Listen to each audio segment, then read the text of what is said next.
नमस्कार। आज सुनिए मुंशी प्रेमचंद्र की द्वारा लिखी कहानी धोखा। सती कुंड में खिले हुए कमल बसंत के धीमी धीमी झोंकों से लहरा रहे और प्रातःकाल की मंद मंद सुनहरी किरणें उनसे मिल मिलकर मुस्कुराती थी। राजकुमारी प्रभा कुंड के किनारे हरी हरी घास पर खड़ी सुंदर सुंदर पक्षियों की कलरव सुन रही थी। उनका कनक वर्ण तन इन्हीं फूलों की भांति दमक रहा था, मानो प्रभात की साक्षात सौम्य मूर्ति है जो भगवान अंशुमली की किरणें करों द्वारा निर्मित हुई है। प्रभा ने मौली सिरी के वृक्ष पर बैठी हुई एक श्यामा की ओर देखकर कहा, मेरा जी चाहता है कि मैं एक चिड़िया होती। उसकी सहेली उमा ने मुस्कुराकर पूछा, क्यों? प्रभा ने कुंड की ओर ताकते हुए उत्तर दिया, वृक्ष की हरी हरी डालियों पर बैठी होती, चहचहाती और मेरे कलरव से सारा बाग गूंज उठता। उमा ने छिड़कर कहा, नौगढ़ की रानी ऐसा कितनी ही पक्षियों पर गाना जब चाहे सुन सकती है। प्रभा ने संकुचित होकर कहा, मुझे नौगढ़ की रानी बनने का अभिलाषा नहीं है। मेरे लिए किसी नदी का सुनसान किनारा चाहिए, एक वीणा, ऐसे ही सुंदर सुहावने पक्षियों की संगीत की मधुर ध्वनि मेरे लिए सारे संसार का ऐश्वर्य से भरा हुआ है। प्रभा का संगीत पर अपरिमित प्रेम था। वह बहुधा ऐसे ही सुख स्वप्न देखा करती थी। उमा ने उत्तर देना चाहती थी कि इतने में बाहर से किसी गाने की आवाज आ जाती है। कर गए थोड़े दिन की प्रीति। प्रभा ने एकाग्र मन होकर सुना और अधीर होकर कहा, बहन, इस वाणी में तो जादू है। मुझे अब बिना सुने नहीं रहा जाता। इसे भीतर बुला लाओ। उसी पर भी गीत का जादू असर कर रहा था। वह बोली, निसंदेह ऐसा राग मैंने आज तक नहीं सुना।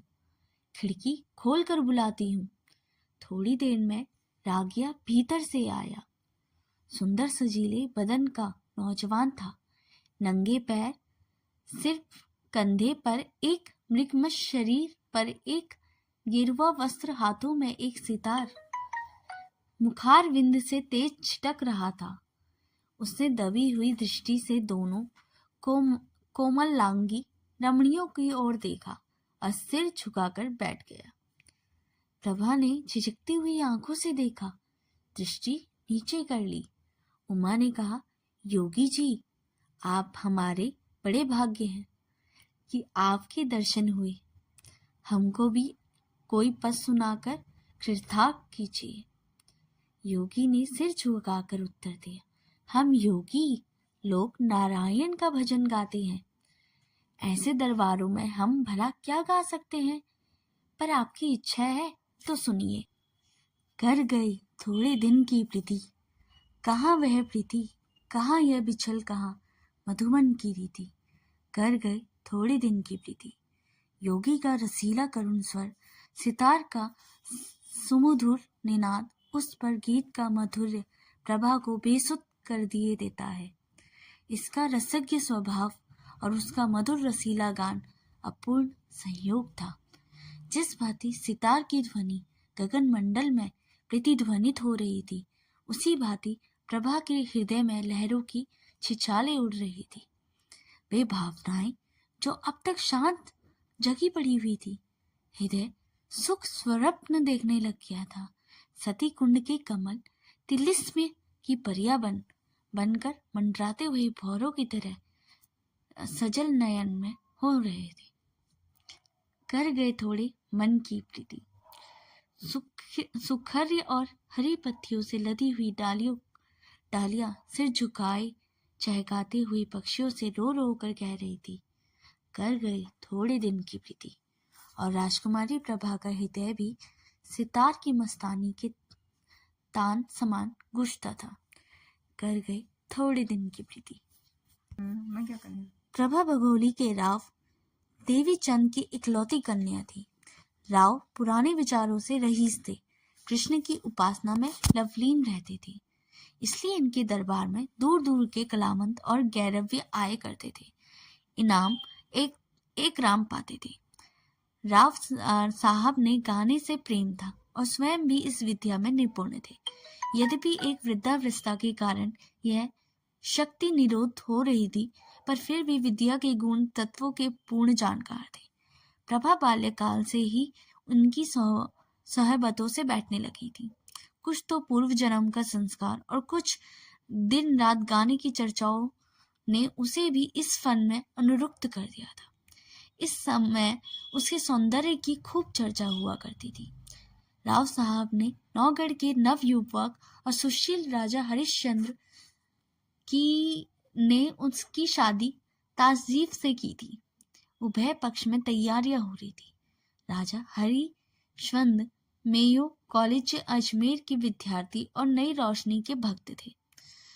उनकी आशंका थी कि उन्हें एक बार राजकुमारी प्रभा के साक्षात्कार होने और प्रेमालाप करने का अवसर दिया जाए, किंतु राव साहब इस प्रथा को दूषित समझते थे। प्रभा राजा हरिश्चंद्र के नवीन विचारों की चर्चा सुनकर इस संबंध में बहुत संतुष्ट ना थी, पर जब से उसने इस प्रेम में युवा योगी का गाना सुना था, तब से वह उसी ध्यान में डूबी रहती थी। उमा उसकी सहेली थी। इन दोनों के बीच कोई पर्दा ना था, परंतु इस भेद को प्रथा ने उसे भी उमा उसके स्वभाव से परिचित थी। ताड़ गई, परंतु उसने उपदेश करके इस अग्नि को भड़काना उचित न समझा। उसने सोचा कि थोड़े दिनों में यह अग्नि अपने आप ही शांत हो जाएगी। ऐसी लल्लासाओं का अंत प्राय इसी तरह हो जाया करता था, किंतु उसका अनुमान गलत सिद्ध हुआ।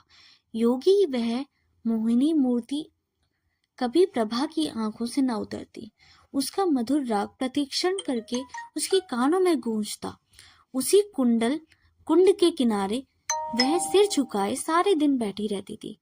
कल्पना में वही मधुर हृदयग्राही राग सुनती और वही योगी की मनोहारी मूर्ति देखती। कभी कभी उसे ऐसा भास होता कि बाहर से एक आवाज आ रही है। वह चौंक पड़ती और तृष्णा से प्रेरित होकर वाटिका की चार दीवारी तक जाती और वहां से निराश होकर लौट जाती। फिर आप ही विचार करती, यह मेरी क्या दशा है, मुझे क्या हो गया है। मैं हिंदू कन्या हूँ। माता पिता जिसे सौंप दे उसकी दासी बनकर रहना धर्म है। मुझे तन मन से उसकी सेवा करनी चाहिए। किसी अन्य पुरुष का ध्यान तक मन में नहीं लाना मेरे लिए पाप है। आह, यह कलुषित हृदय ले कर मेरे किस मुंह से मेरे पति के पास जाऊंगी। इन कानों से क्यों कर प्रणय की बातें सुन सकूंगी, जो मेरे लिए व्यंग से भी अधिक कर्णकटु होगी। इस पापी नेत्रों से वह प्यारी प्यारी चिंतवन कैसे देख सकूंगी, जो मेरे लिए वज्र से भी हृदय भेदी होगी। इस गले में मृदुल प्रेम बाहु पड़ेंगे, जो लोह दंडित से भी अधिक भारी कठोर होंगे। प्यारे, तुम मेरे हृदय मंदिर से निकल जाओ। यह स्थान तुम्हारे लिए योग्य नहीं है। मेरा वश होता मैं तुम्हें अपने हृदय से सुलाती, परंतु मैं धर्म की रस्सियों से बंधी हुई हूँ। इस तरह 1 महीना बीत गया। ब्याह के निकट आते आते थे और प्रभा का कमल सा मुख कुमलाया जाता था। कभी वह विरह वेदना और विचार कल्लव से व्याकुल होकर उसका चित्त चाहता कि सती कुंड की गोद में मैं शांति लूं, किंतु राव साहब इस शोक में जाने नहीं देंगे। यह विचार कर रुक जाती, सोचती कि उनकी जीवन सर्वस्व हूँ। मुझ अभागिनी को उन्होंने किस लाड प्यार से बड़ा किया है। मैं उन्हें उनका जीवन का आधार अंतकाल की आशा हूँ। नहीं, यूं प्रण देकर उनकी आशंकाओं की हत्या ना करूंगी। मेरे हृदय पर चाहे जो भी बीते, उन्हें ना कष्टाऊंगी। प्रभा के एक योगी गवैये के पीछे उन्मुक्त हो जाना कुछ शोभा नहीं देता। योगी का गान तानसेन के गानों से भी अधिक मनोहर क्यों न हो, पर एक राजकुमारी का उसके हाथों से बिक जाना हृदय की दुर्बलता प्रकट करता है। राव साहब के दरबार में विद्या की, शौर्य की और वीरता से प्राण हवन करने की चर्चा न थी। यहाँ तो रात दिन राग रंग में घूमती रहती। यहाँ इसी शास्त्र के आचार्य प्रतिष्ठा के मसनद के विचारे जीत थी और उन्हीं के प्रशंसा बहुमूल्य रत्न जुटाए जाते थे। प्रभा ने प्रारंभ से ही इसी जलवायु का सेवन किया और उस पर अपना गाढ़ा रंग चढ़ गया। ऐसी अवस्था में उसका गान लिप्सा यदि भाषण रूप धारण कर लिया तो आश्चर्य ही होगा। शादी बड़ी धूमधाम से हुई। राव साहब ने प्रभा को गले लगाकर विदा किया। प्रभा बहुत रोई। उमा को वह किस तरह छोड़ती न थी। नौगढ़ से एक रियासत थी और राजा हरिश्चंद्र के सप्रबंध से उन्नति पर थी। प्रभा की सेवा के लिए दासियों की एक पूरी फौज थी। उसके रहने के लिए वह आनंद भवन सजाया गया था, जिसके बनाने में शिल्प विशारदों ने अपूर्व कौशल्य का परिचय दिया। श्रृंगार चतुराओं से दुल्हन को खूब सवारा। रसीले राजा साहब अधरामृत के लिए विरह हो रहे थे। अंतपुर में गई प्रभा ने हाथ जोड़कर सिर झुकाकर उनका अभिवादन किया।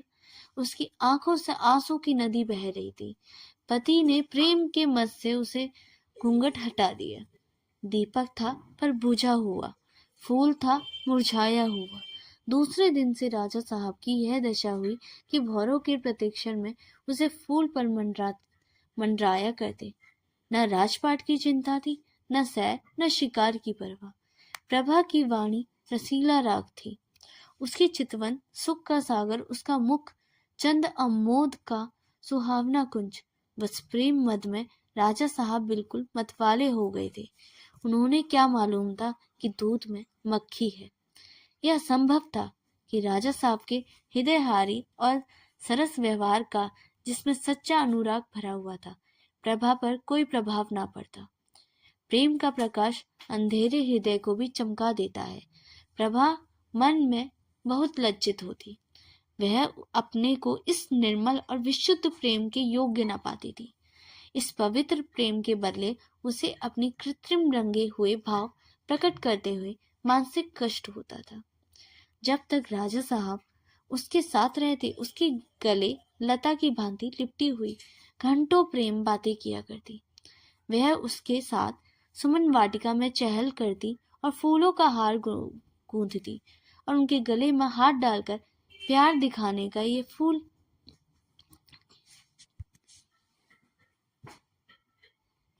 फूल मुरझाया ना जाए, इन्हें सदा ताजा रखना। वह चांदनी रात में उसके साथ नाव पर बैठकर झील पर सैर करती, उन्हें प्रेम का राग सुनाती। यदि उन्हें बाहर से आने में जरा भी देर हो जाती तो वह मीठा मीठा उल्हान देती। उन्हें निर्दय और निष्ठुर रहती थी। उनके सामने वह स्वयं हंसती और उनकी आंखें हंसती और आंखों का काजल हंसता। किंतु जब वह अकेली होती, उसकी चंचल चित्र उड़कर उसी कुंड के तट पर जा पहुंचता। कुंड पर वह नीला नीला पानी, उस पर तैरते हुए कमल, मौलसिरी की वृक्ष पंक्तियों का सुंदर दृश्य आंखों के सामने आ जाता। उमा मुस्कुराती और नजाकत से लचकती हुई आ पहुंचती। तब रसीले योग की मोहनी छवि आंखों में आ बैठती। सितार के सुसुलित सुर गुनगुनाने लगती। कर गए थोड़े दिन की प्रीति। तब वह दीर्घ निश्वास के साथ उठ बैठती और बाहर निकलकर पिंजरे में चहकाते हुए पक्षियों की कलरव से शांति प्राप्त कर लेती। इस भांति वह स्वप्न तिरोहित हो जाता। इस तरह कई महीने बीत गए। एक दिन राजा हरिश्चंद्र प्रभा को अपनी चित्रशाला में ले गए। उसके प्रथम भाग में ऐतिहासिक चित्र थे। सामने ही शूरवीर महाराणा प्रताप का चित्र नजर आया। मुखारविंद से वीरता की ज्योति स्फुटित हो रही थी। तकनीक और आगे बढ़कर दाहिने और स्वामित्व भक्त जगमल, वीरवर सांगा और दिलेर दुर्गासान विराजमान थे। बाईं ओर उदार भीम सिंह बैठे हुए थे। राणा प्रताप के सम्मुख महाराष्ट्र केसरी वीर शिवाजी का चित्र था। दूसरे भाग में कर्मयोगी कृष्ण और मर्यादा पुरुषोत्तम राम विराजे थे। चतुर चित्रकारों ने चित्र निर्माण में अपूर्व कौशल दिखलाया था। प्रभा ने प्रताप के पाद और पद्यों को चूमा और यह कृष्ण के सामने देर तक नेत्रों में प्रेम और श्रद्धा के आंसू भरे मस्तिष्क झुकाए खड़ी रही। उसके हृदय पर इस समय कशुलित प्रेम का भय खटक रहा था। उसे मालूम होता कि उन महापुरुषों के चित्र नहीं है, उनकी पवित्र आत्माएं हैं। उन्हीं के चित्र में भारतवर्ष का इतिहास और गौरव विंतित था। वे भारत के बहुमूल्य जातीय रत्न, उच्च कोटि के जातिक स्मारक और गगनभेदी जातीय तत्मूल ध्वनि हैं। ऐसी उच्च आत्माओं के सामने खड़े होते उसे संकोच होता। दूसरी ओर भाग में सामने आया कि ज्ञान में बुद्ध योग साधन में बैठे हुए थे। उनके दाहिनी ओर शस्त्राज्ञ शंकर थे और दार्शनिक दयानंद एक और शांति पथगामी कबीर और भक्त रामदास यथा योग्य खड़े थे। एक दीवार गुरु गोविंद जी और देश और जाति पे बलि चढ़ाने वाले दोनों बच्चों के साथ विराजमान थे। दूसरी दीवार पर वेदांत की ज्योति फैलाने वाले स्वामी रामतीर्थ और विवेकानंद विराजमान थे। चित्रकारों की योग्यता एक एक अवयव से टपकती थी। प्रभा के इन चरणों पर मस्तक टेका और उनके सामने सिर न उठा सकी। उसे अनुभव होता कि उसकी दिव्य आंखें उन्हें दूषित और हृदय में चुभ सकती है। इसके बाद तीसरा भाग आया और प्रतिभाशाली कवियों की सभा थी। सर्वोच्च स्थान पर आदि कवि वाल्मीकि और महर्षि वेदव्यास सुशोभित थे। दाहिनी ओर श्रृंगाकार के अद्वितीय कवि कालिदास थे और बाईं ओर गंभीर भाव से बहुबुद्धि निकट ही बृहति में संतोष आंख में बैठे हुए थे। इस प्रश्न से प्रभा का हृदय कांप उठा। इस तरह मृग शावक व्याध के सामने व्याकुल होकर इधर उधर देखता, इसी तरह प्रभा अपनी बड़ी बड़ी आंखों से दीवार की ओर ताकने लगी और सोचने लगी कि क्या उत्तर दूं। इसको कहीं देखा है, इस प्रश्न से मुझे क्यों किया, कहीं तार तो नहीं गए। नारायण, मेरी पत तुम्हारे हाथ है, क्यों इनकार करूं, मुंह पीला हो गया। सर झुकाकर क्षीण स्वर से बोली, हाँ ध्यान है कि कहीं तो देखा है। हरिश्चंद्र ने कहा, कहाँ देखा है? प्रभा के सर में चक्कर सा आने लगा और बोली, शायद एक बार यह गाता मेरी वाटिका के सामने आया था। उमा ने बुला कर इसका गाना। हरिश्चंद्र ने पूछा, गाना कैसा था? प्रभा के होश उड़ गए। सोचती थी राजा के इन सवालों का जरूर कोई ना कोई बात है, देखूं लाज रहती है या नहीं। बोली, उसका गाना ऐसा बुरा नहीं था। हरिश्चंद्र ने मुस्कुराकर कहा, क्या गाता था? प्रभा ने सोचा कि इस प्रश्न का क्या उत्तर दूं। बाकी क्या करता है उसे विश्वास हो गया, आज कुशल नहीं है। वह छत की ओर निखरती हुई बोली, सूरदास का कोई पद था। हरिश्चंद्र ने कहा, यह तो नहीं था, कर गए थोड़े दिन की प्रीति। प्रभा की आंखें सामने अंधेरा सा छा गया, सर घूमने लगा और वह खड़ी ना रह पाई और बैठ गई। हताश होकर बोली, हाँ यही पद था। फिर उसने कलेजा मजबूत करके पूछा, आपको कैसे मालूम हुआ? हरिश्चंद्र बोले, यह योगी मेरे यहाँ अवसर आया था, जाया करता था। मुझे यह गाना पसंद था, उसी ने मुझे यह हाल बताया था। किंतु वह कहता, राजकुमारी ने मेरे गानों पर बहुत पसंद किया और पुनः आने के लिए आदेश दिया।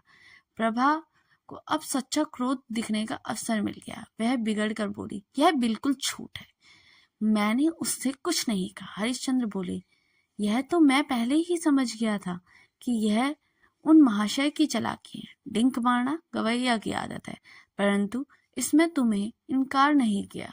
उनका गाना बुरा ना था। प्रभा बोली, अच्छी चीज को बुरा कौन कहेगा? हरिश्चंद्र ने कहा, फिर सुनना चाहो या उसे बुलाऊं? सिर के बल दौड़ आएगा।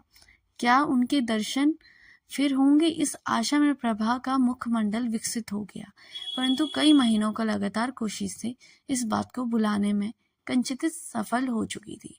उसे नवीन हो जाने का भय हुआ। बोली, इस समय गाना सुनने में मेरा जी नहीं चाहता। राजा बोले, यह मैं न मानूंगा कि तुम गाना नहीं सुनना चाहती। मैं उसे अभी बुलाए लाता हूँ। यह कहकर राजा हरिश्चंद्र तीर की तरह कमरे से बाहर निकल गए। प्रभा उन्हें रोक न सकी। वह बड़ी चिंता में डूब चुकी थी। हृदय में खुशी, रंज की लहरें बारी बारी से उठती थी। मुश्किल से 10 मिनट बीते होंगे। उस सितार के मस्ताने सुर में यह साथ योगी की रसीली तान सुनाई दी। कर गए थोड़े दिन की प्रीति। वह हृदय ग्राही राग का था और हृदय भेदी प्रभाव से मनोहार था, और वही कुछ तो मोह मन लेता। एक क्षण में योगी की मोहिनी मूर्ति दिखाई दी, और मस्तापन वही मतवाले नेत्र, वही नयान भीराम देवताओं का सा सुर। मुखमंडल का मंद मंद मुस्कान थी। प्रभा ने उसकी तरफ सहमी हुई आंखों से देखा। एकाएक उसका हृदय उछल पड़ा। उसकी आंसू के आगे एक पर्दा सा हट गया। प्रेम विहल में आंखों में आंसू भरे वह अपने पति चरणावृतों पर गिर पड़ी और वृद्ध कंठ से बोली, प्यारे प्रीतम, राजा हरिश्चंद्र को आज सच्ची विजय प्राप्त हुई।